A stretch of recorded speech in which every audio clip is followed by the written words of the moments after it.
Just 5 மினிட்ஸில் நீங்களே இந்த மாதிரி ஜுவல்லரி செய்யலாம். கிளாஸ் ஷீட்டில் B7000 க்ளூ அப்ளை பண்ணி இந்த மாதிரி கிளிப் ஸ்டோன் ஸ்டிக் பண்ணிவிடுங்க. இது பெண்டன்ட்டாகவே அவைலபிளாக இருக்குது, பட் அது கொஞ்சம் காஸ்ட்லி. ஸோ நம்ம இப்படியே செஞ்சுக்கலாம். கிளிப் ஸ்டோன்ஸ்லாம் ட்ரை ஆனதுக்கப்புறமா அந்த லோட்டஸ் ஷேப்பை கட் பண்ணி எடுத்துக்கலாம். பைப்பின் எடுத்து அதில் 5 லாயல் பீட்ஸ் ஆட் பண்ணிக்கலாம்.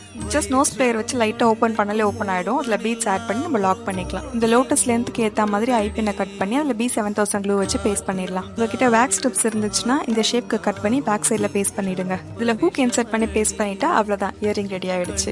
இயரிங் பண்ண மாதிரி தான் இப்போ நெக் பீஸ் பண்ண போகிறோம். பட் அதில் ஐப்பின்ல 2 சைடும் லூப் வர மாதிரி பண்ண போகிறோம். நம்ம கீழே பீட்ஸ் ஆட் பண்ணியிருக்கோமா, இப்போ மேலே ஒரு ஹூக் ரெடி பண்ணி அதில் இந்த கியர் வயரை இன்சர்ட் பண்ணி நம்ம ஹேங் பண்ண போகிறோம். இதுக்கு என்ன லென்த் வேணுமோ அந்த லென்த்துக்கு கியர் வயரை கட் பண்ணிவிட்டு அதில் இந்த கியர் லாக் வச்சு இன்சர்ட் பண்ணி லாக் பண்ணிடலாம். இந்த பெண்டன்ட்டையும் பேர்ல்ஸ் அண்ட் பீட்ஸ் உங்களுக்கு எந்த மாதிரி வேணுமோ அப்படி ஆட் பண்ணிவிட்டு 2 சைடும் கியர் லாக் வச்சு லாக் பண்ண நெக் பீஸ் ரெடி. சுந்தரியோ தெய்வரம் பயமோ